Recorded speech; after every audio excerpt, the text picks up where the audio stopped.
దశ 48 నెలల్లో super critical టెక్నాలజీతో, అది సబ్ క్రిటికల్ టెక్నాలజీ. ఆ టెక్నాలజీ కాలం చెల్లిపోయింది. మామూలుగా కంప్యూటర్లు లేకపోతే పాతకాలం నోకియా ఫోన్లు కాలం చెల్లిపోయినాక మనం బయట పడేస్తాం, ఎందుకు ఉపయోగం లేదు అని, మన పాత బట్టలు పడేసినట్టు. అట్లాంటి పడేసిన వాటిని దాదాపుగా 10,000 కోట్లు పెట్టి నిర్మాణం చేసి తెలంగాణను నిండా ముంచిన్రు. అదే సమయంలో KTPS 7th ఫేజ్ 48 నెలలల్లా సూపర్ క్రిటికల్ టెక్నాలజీతోని 8.01 కోట్ల రూపాయల ఖర్చుతో పర్ మెగావాట్ విద్యుత్తును ఉత్పత్తి చేసింది అధ్యక్ష. అంటే ఏ రకంగా ఇందులో 1000 కోట్ల రూపాయల దోపిడీ జరిగిందో భద్రాద్రి పవర్ ప్రాజెక్టును కూడా ఈరోజు జ్యుడిషియల్ ఎంక్వైరీలో 2వ అంశంగా చేరుస్తున్నాం అధ్యక్ష. ఇక 3వది Yadadri thermal power project. Same ఇదే వితండవాదం. ఆ రోజు కూడా చెప్పినాం. సేమ్ సమయంలో ఇతర రాష్ట్రాలు, జార్ఖండ్ లాంటి రాష్ట్రాలు ఇదే కెపాసిటీతో టెండర్లు పిలిస్తే ఇదే BHEL 18% లెస్ కోట్ చేసి అక్కడి టెండర్ తీసుకున్నది. సేమ్ టైం G2G అంటే గవర్నమెంట్ నుంచి గవర్నమెంట్ సంస్థకి ఇస్తున్నాం, అంచనాల రేట్లతో మేము ఇచ్చేస్తాం. ఎందుకు అని అంటే ఇది కూడా 24 నెలల్లో పూర్తి అయిపోతే 24 నెలల ప్రాజెక్టు నిర్మించి యాదాద్రి పవర్ ప్రాజెక్టును పూర్తి చేసి తెలంగాణ మొత్తం వెలుగులు ఇస్తామని చెప్పి ఆ రోజు ఒప్పందం చేశారు. ఎప్పుడు చేసిండ్రు అధ్యక్ష? 1/6/2015 నాడు ఈ ప్రాజెక్టును ఒప్పందం చేసి ఆ రోజు వీళ్ళు చెప్పింది ఏంది అధ్యక్ష? 25,099 కోట్ల రూపాయలు, అంటే పర్ మెగావాట్ 6,27,00,000తోటి పర్ మెగావాట్ మేము ఈ ప్రాజెక్టును 24 నెలల్లో పూర్తి చేస్తామని వీళ్ళు చెప్పడం జరిగింది అధ్యక్ష. యాదాద్రి పవర్ ప్రాజెక్టు ఈరోజు ఇంకా పూర్తి కాలే అధ్యక్ష. పోనీ ఏమన్నా ఈ గనులు ఆ జిల్లా నుంచి వచ్చిన మంత్రి గారు పాపం మా మంత్రి వెంకటరెడ్డి గారి మీద ఓ అని దాడి చేస్తుడు. ఆయన మొత్తం రైతుల జీవితాలలో మొత్తం వెలుగులు తీసుకొచ్చినాయి. నీ సొంత జిల్లాలా నీ కూతవేటు దూరంలో ఉన్న మొదలుపెట్టిన ప్రాజెక్టు 2015లో మొదలు పెడితే 2023 వచ్చింది. 8 సంవత్సరాలు పూర్తిగా వస్తుంది. ప్రాజెక్టు పూర్తి కాలే. ఇప్పుడు కూడా 2024-25లో పూర్తి చెయ్యొచ్చు అని అంచనాలు వేస్తున్నారు. దీనికి మీరు నల్గొండ జిల్లా ప్రజలకు క్షమాపణ చెప్పాల్సింది పోయి మంత్రులు ఏది మాట్లాడితే ప్రతి మంత్రి మీద దాడులు చేయడమేనా? అది ఈరోజు దాదాపుగా 6,27,00,000కు మేము చేస్తామని DPR మొదలుపెట్టి ఈరోజు 34,543 కోట్లకు అంచనాలు పెరిగినాయి. దాంతో కూడా పూర్తి కావడం లేదు. 8,64,00,000 రూపాయలకు పర్ మెగావాట్ ఇవాళ పూర్తి చేస్తామని వచ్చింది. కానీ ఇది పూర్తి కాలేదు కాబట్టి ఇది కూడా 9 కోట్ల పైచిల్కు చేరుతుంది. అంటే 6,27,00,000కు పర్ మెగావాట్తో మొదలుపెట్టిన యాదాద్రి పవర్ ప్రాజెక్టు దాదాపుగా 9 కోట్లకు అంచనాలు పెరిగింది. 8 సంవత్సరాలు పట్టింది. అదే సమయంలో NTPC రామగుండం ఫేజ్ 1 ప్రాజెక్టును నిర్మిస్తే 7,63,00,000కు మాత్రమే పర్ మెగావాట్తోని NTPC పూర్తి చేసింది అధ్యక్ష. నేను ఏం చెప్పదలుచుకున్నా అంటే భద్రాద్రి నిర్మించినప్పుడు ప్రాజెక్టు కాస్ట్ ఇతరవి రాష్ట్ర ప్రభుత్వ కేంద్ర ప్రభుత్వ పరిధిలో ఉన్న వాటిని పూర్తి చేసిన ఏ ధరకు పూర్తయినాయి. అదేవిధంగా యాదాద్రి పవర్ ప్రాజెక్టు వీళ్ళు G2G పేరు మీద ఓపెన్ టెండర్, గ్లోబల్ టెండర్ పిలవకుండా ఒప్పందాలు చేసి BHELకి ఇచ్చి BHEL వెనకాల నుంచి మళ్ళీ ఎవరెవరు వచ్చిందో అవన్నీ విచారణ తేలితాయి అధ్యక్ష. నేను ఇప్పుడు వేగ్గా ఏది మాట్లాడదలుచుకోలే.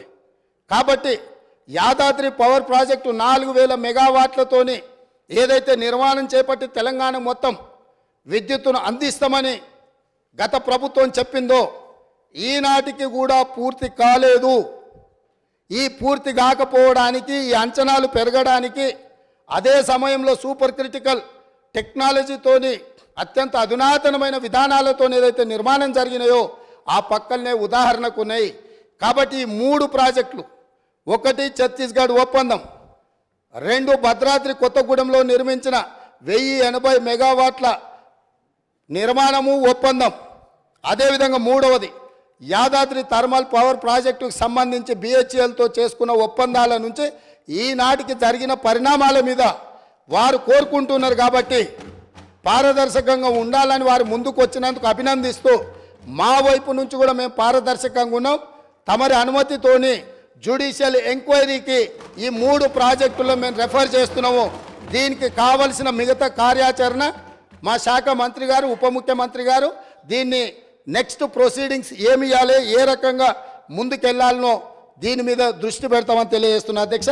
అదేవిధంగా మేము విద్యుత్ సామర్థ్యాన్ని పెంచినామని పదే పదే తెలంగాణ రాష్ట్రం వచ్చినాడు 7,778 మెగావాట్లు ఉండే ఈరోజు 19,475 మెగావాట్లు మేము సాధించినామని చెప్తుండ్రు అధ్యక్ష. ప్రభుత్వ రంగంలో వీళ్ళు సాధించింది గుండు సున్నా కొత్తది. ఎందుకు అని అంటే ఇక్కడ సోలార్ చూడండి అధ్యక్ష, ఈ పేజ్ నెంబర్ 7లో ఆనాడు 74 మెగావాట్లు ఉంటే ఈరోజు 5,600 మెగావాట్లు వచ్చింది. ఇది గవర్నమెంట్ సంస్థ నిర్మించింది కాదు, ఒకటే ఒక మెగావాట్ గవర్నమెంట్ నిర్మించింది ఈ 10 ఏళ్లలో. ఇవన్నీ ప్రైవేటు సంస్థలకు ఆనాటి ప్రభుత్వం టెండర్లు పిలిచి ఆనాటి ప్రభుత్వం ఒప్పందాలు చేస్తే వీళ్ళందరూ ప్రైవేట్లో వీళ్ళు నిర్మించుకున్నది. అదేవిధంగా కేంద్ర ప్రభుత్వం నుంచి వచ్చింది ఆనాడు 1873 మెగావాట్లు ఉంటే ఈరోజు 186.76 మెగావాట్లు ఉన్నది అధ్యక్ష. అదే సెంబీ కార్పు నుంచి 270 ఉంటే ఇట్లా ఛత్తీస్గఢ్ ఇవన్నీ ఒప్పందాలు చేసిరు అధ్యక్ష. ఎక్కడ వీళ్ళు జెన్కో ఆధ్వర్యంలో రాష్ట్ర ప్రభుత్వం కొత్త ప్రాజెక్టులను ఏవి నిర్మించలే. వీళ్ళు గొప్పగా చెప్పుకున్న భద్రాద్రి కాలం చెల్లిపోయింది. యాదాద్రి ఇంతవరకు 1 మెగావాట్ కూడా విద్యుత్ ఉత్పత్తి చేయలే.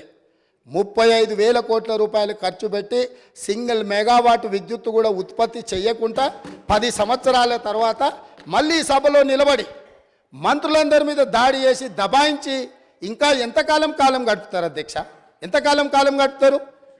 మేము స్పష్టంగా మా మంత్రి కోమటిరెడ్డి వెంకటరెడ్డి గారు 24 గంటల విద్యుత్ మీద వీళ్ళు డంబాచార ప్రకటనలు చేస్తుంటే సబ్స్టేషన్లు కూర్చొని లాగ్ బుక్కులు తీసుకొచ్చి ముందర పెడితే అక్కడ ఉన్న లైన్మెన్ క్లియర్గా చెప్పిండు 8 నుంచి 10 గంటలు ఇచ్చినాం, కొన్నిసార్లు 12 గంటలు ఇచ్చినాం సార్, ఈ మధ్యకాలంలో అంతకంటే ఇవ్వలేదు అని చెప్పి స్పష్టంగా చెప్పిండు. వారు ఎప్పుడైతే సబ్స్టేషన్లకి వెళ్ళి లాగ్ బుక్కులు తీయడం మొదలుపెట్టినరో అన్ని సబ్స్టేషన్లలో అక్కడ ఉండే రైతులని లాగ్ బుక్ తీయంగా అనగానే అది మాయం చేసిరు.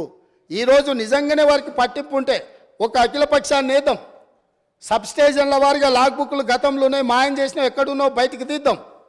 వీళ్ళు వ్యవసాయంలో మోటార్లు నడవాలంటే 3 ఫేజ్ కరెంటు ఉండాలి. వీళ్ళు వ్యవసాయానికి మోటార్లకు 3 ఫేజ్ ఇవ్వకుండా సింగిల్ ఫేజ్ ఎక్కువ గంటలు ఇచ్చుకుంటా వ్యవసాయానికి ఉపయోగం లేకుండా 24 గంటలు ఇచ్చినము అని భ్రమలు కల్పించి రైతులను మోసం చేసిండ్రు అధ్యక్ష. దానికి సంబంధించి వాళ్ళు కోరుకుంటే మాకేం అభ్యంతరం లేదు. అఖిల పక్షాన్ని నిజ నిర్ధారణ కమిటీ కింద వేద్దాం. ఆ మంత్రి గారిని కూడా ఇందులో భాగస్వామిని చేయండి. మిగతా పార్టీల పక్షాలు కూడా ఉన్నాయి, వాస్తవాలు చేద్దాం. నిజంగానే ఒకవేళ వాళ్ళు గొప్పగా ఇచ్చుంటే మాకేం అభ్యంతరం లేదు అధ్యక్ష. వాళ్ళకి వేళ ఇచ్చుంటే ఇచ్చిందని చెప్తాము. ఈ రికార్డు ఏది మేము తయారు చేసింది కాదు కదా, వాస్తవాలు సంబంధిత శాఖ అధికారులు నివేదిక తయారు చేసిరు, మా మంత్రి గారు సభలో పెట్టిండ్రు. మా మంత్రి గారు అందరినీ చర్చించడానికి అవకాశం ఇచ్చిండ్రు. అందరు చర్చించిన దాని మీద వారి సూచనలు బాగుంటే అవి తీసుకుంటామని కూడా చెప్పినాం. ఇప్పుడు వాళ్ళు ఒక మంచి సూచన చేసిరు, మీరు జ్యుడిషియల్ ఎంక్వైరీ చేయండి, మేము సిద్ధంగా ఉన్నాం. ఇంత మంచి సూచన వాళ్ళు చేసినాక ప్రతిపక్షమే ముందుకు వచ్చి వాళ్ళ పరిపాలన మీద పారదర్శకత కోసం జ్యుడిషియల్ ఎంక్వైరీ అడిగిండ్రు కాబట్టి వారి కోరిక మేరకు జ్యుడిషియల్ ఎంక్వైరీకి ఈ ప్రభుత్వం ఆదేశాలు ఇస్తుందని తమ ద్వారా తెలియజేస్తున్నాను అధ్యక్ష. జగదీశ్వర్ రెడ్డి గారు. అధ్యక్ష, సంతోషం అధ్యక్ష. తప్పకుండా వారు అన్న వాటన్నిటి మీద వేయాల్సిందే. మంత్రివర్యులు కోమటిరెడ్డి వెంకరెడ్డి గారు ఏదైతే ఆరోపణలు చేసినారో వాటి మీద కూడా విచారణ చేయాలని చెప్పి నేను కోరిన. దీంతో పాటు అది కూడా చేయండి. వారు చేసిన ఆరోపణలు అసంబద్ధమైతే తప్పకుండా శిక్ష పడాల్సిన అవసరం ఉంటుంది. అది మీరు చేయగలుగుతారా? ప్రజా కోర్టులో తెలుస్తామా? ఓకే, సంతోషం అధ్యక్ష. ఇక వారు ఏదైతే కొత్తగా నేను తీయలేదు, వారు తీసినాకనే తీసినామా? జగదీశ్వర్ రెడ్డి గారు. అధ్యక్ష, సరే, ముఖ్యమంత్రి గారు ఎందుకో మంత్రులతో పాటు ముఖ్యమంత్రి గారు కూడా అదే పద్ధతుల్లో వచ్చినారు. మీరు ఇచ్చిన శ్వేతపత్రం మీదనే నేను మాట్లాడిన, మీరు ఇచ్చిన శ్వేతపత్రం మీదనే నేను మాట్లాడింది. మీరు 18వ పేజీలో యావరేజ్ సప్లై అవర్స్ 2014-15లో 6 గంటలు ఉండే, 2023-24లో 19.22 గంటలు ఇచ్చినారు అనే మాట మీరు స్వయంగా, మరి మీ మంత్రివర్గం అందరూ కూర్చోలేదో, ముఖ్యమంత్రి గారి దృష్టికి పోయిందో లేదో, ఇది నేను దీంట్లో కూడా చూపించి మరీ చెప్పిన అధ్యక్ష. సార్ ఇప్పటికైనా మళ్ళీ మీరు ఒకసారి కూర్చోండి, మరి ఈ శ్వేతపత్రం లోపభూయిష్టంగా ఉందనే విషయాన్ని వారే చెప్పినారు. అట్లాంటి శ్వేతపత్రాలు వచ్చేటప్పుడు మళ్ళీ ఇంకా ముందు జాగ్రత్త తీసుకుంటే మంచిదని చెప్పి నేను సలహా ఇస్తున్నాను అధ్యక్ష.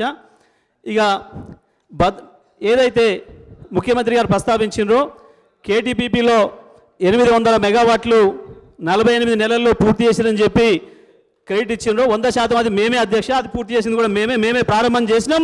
జీరో డేట్ మాదే, కమిషన్ డేట్ మాదే అధ్యక్ష. అది కూడా మేమే పూర్తి చేసినాం. భారతదేశంలో అదొక రికార్డ్ ఆ రోజుకి. అదే పద్ధతుల్లో భద్రాద్రి కూడా తప్పకుండా BHEL ఇది మాకు ఇచ్చిన లెటర్ అధ్యక్ష. మీ ద్వారా వారికి పంపమంటే పంపించడానికి సిద్ధంగా ఉన్న అధ్యక్ష. ఇది వారికి పంపించవచ్చు అధ్యక్ష. BHEL మాకు రాసిన లేఖ అధ్యక్ష. అదేవిధంగా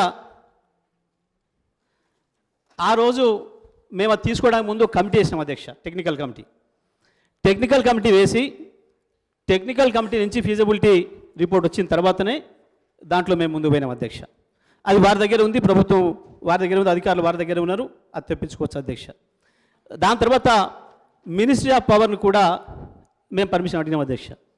ఏంటిది ఇది అని అంటే, ఆ రోజు తీసుకున్న నిర్ణయం ప్రకారం 2017 మార్చి 31 లోపల పూర్తి కాగలిగిన ప్రాజెక్టులు ఏదైనా ఉంటే తీసుకోవచ్చు అని చెప్పి నిబంధన ఉంది అధ్యక్ష. దాని ప్రకారమే మేము రూల్స్ ప్రకారమే పోయినాం అధ్యక్ష. దాంట్లో ఆ రోజుకి మినిస్ట్రీ ఆఫ్ పవర్ కూడా మా ముఖ్యమంత్రి గారు లెటర్ రాసింది అధ్యక్ష, దీనికి సంబంధించి మేము ముందుకు పోవచ్చా లేదా అని. అక్కడ మినిస్ట్రీ ఆఫ్ పవర్ నుంచి కూడా మాకు అనుమతి వచ్చింది అధ్యక్ష. మార్చి 2017 లోపల పూర్తి చేసుకోగలిగితే చేసుకోండి అని చెప్పి ఇవన్నీ వచ్చినాకనే మేము ముందు పోయినాం అధ్యక్ష. అయితే ఆ రోజు మా ఒక్కటే కాదు అధ్యక్ష, దేశంలో 39 ప్రాజెక్టులు ఉన్నాయి అధ్యక్ష. ఇంకా సబ్ క్రిటికల్లో 39 ప్రాజెక్టులు ఉన్నాయి అధ్యక్ష. ఇగో ఇది వాటి లిస్ట్ అధ్యక్ష. 39 ప్రాజెక్టులు అప్పటికి ఇంకా దేశంలో కావాల్సినవి ఉన్నాయి అధ్యక్ష. RTPP ఏదైతే రాజశేఖర రెడ్డి గారు ప్రారంభించిందో RTPP Rayalaseema thermal power station, అది మనకంటే ముందు ప్రారంభమైంది అధ్యక్ష. 2011లో ప్రారంభమైంది అధ్యక్ష. మన భద్రాద్రి పూర్తయ్యేంత వరకు కూడా పూర్తి కాలేదు అధ్యక్ష. మన భద్రాద్రి కమిషన్ అయినాక ఈ మధ్యకాలంలో అయింది అధ్యక్ష అది. ఇక వీరు ఏదైతే దాని మీద కూడా మంచి బ్రహ్మాండంగా విచారణ చేసుకోవచ్చు, ఏం అభ్యంతరం లేదు అధ్యక్ష, మేము సిద్ధంగానే ఉన్నాం అధ్యక్ష. దాంతోపాటు ఏదైతే ఛత్తీస్గఢ్కు సంబంధించి గౌరవ ముఖ్యమంత్రి గారు ప్రస్తావించినరో, ఛత్తీస్గఢ్ పవర్ మీద కూడా 100% విచారణ చేయొచ్చు, ఏమి ఇబ్బంది లేదు. ERC నిర్ణయం ప్రకారమే జరిగింది, అందులో సందేహం లేదు, మేము వెల్కమ్ చేస్తున్నాం అధ్యక్ష. అదేవిధంగా యాదాద్రికి సంబంధించి యాదాద్రి అయినా భద్రాద్రి అయినా మేము ఏదైతే కేటీపీపీని 48 నెలల్లో పూర్తి చేసినామో 800 మెగావాట్లు, అదే స్ఫూర్తితో వీటిని పూర్తి చేయడానికి మేము ఆ రోజు నిర్ణయం తీసుకున్నాం అధ్యక్ష. దురదృష్టవశాత్తు వైజాగ్కి సంబంధించిన ఒకటి కేసు వేసి దాన్ని ఆపినాడు అధ్యక్ష. దాంతో ఇబ్బందులు పడ్డాం. ఆ విషయం ఇదే సభలో భట్టి గారు, శ్రీధర్ బాబు గారు కూడా దానిపైన చాలాసార్లు మాట్లాడారు. చర్చ గౌరవ ముఖ్యమంత్రి గారు ఇంకో మాట అన్నారు, గతంలో ఎప్పుడు చర్చలు చేయడానికే సిద్ధపడలేదు అని. అధ్యక్ష, గత 10 సంవత్సరాలై మీరు రికార్డు తీస్తే ఎన్నిసార్లు ఇక్కడ చర్చ జరిగిందో, యాదాద్రి పైన కావచ్చు, భద్రాద్రి పైన కావచ్చు, ఛత్తీస్గఢ్ పైన కావచ్చు. గౌరవ పెద్దలు జానారెడ్డి గారు కూడా మొదటి టర్ములో వారు పాల్గొన్నారు మొత్తం చర్చలలో. రెండవ టర్ములో భట్టి గారు, శ్రీధర్ బాబు గారు వారు పాల్గొన్నారు. వీటన్నిటిపైన కూడా కూలంకషంగా చర్చలు జరిగిన అధ్యక్ష. దానితో పైగా కాగ్ నివేదికలు కూడా ఉన్నది అధ్యక్ష. ప్రతి సంవత్సరం కాగ్ నివేదిక రిపోర్ట్లు కూడా వారి ముందే టేబుల్ చేసినాం, అవన్నీ కూడా ఉన్నాయి అధ్యక్ష, అందులో సందేహం లేదు. గౌరవ ముఖ్యమంత్రి గారు వారు ఇక్కడ లేకపోవడం వల్ల వారికి విషయం తెలిసి ఉండకపోవచ్చు, కానీ మిగతా సభలకు తెలుసు. ప్రభుత్వంలో ఉన్న విషయాలను ఎవరిని దాయడానికి అవకాశమే లేదు అధ్యక్ష, అందులో సందేహమే లేదు.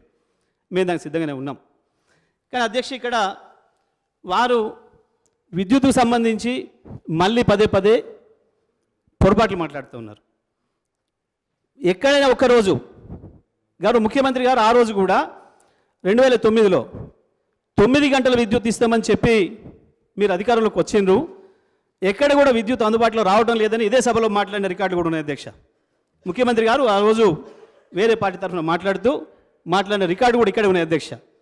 రికార్డు మేమే పేటెంటు 20 కరెంటుకు ఉచిత కరెంటు మేమే పేటెంట్ అని మాట్లాడుతున్నారు. వాళ్ళ పేటెంట్ ఉన్న కాలంలో ఎన్నడూ 3 గంటలు కాదు కదా 4 గంటలు కూడా ఇచ్చిన సందర్భం లేదు. వాళ్ళ కాలంలో ట్రాన్స్ఫార్మర్ పేలిపోయింది వాస్తవం, సబ్స్టేషన్లు తగలబడిపోయింది వాస్తవం, రైతులు చచ్చిపోయింది వాస్తవం.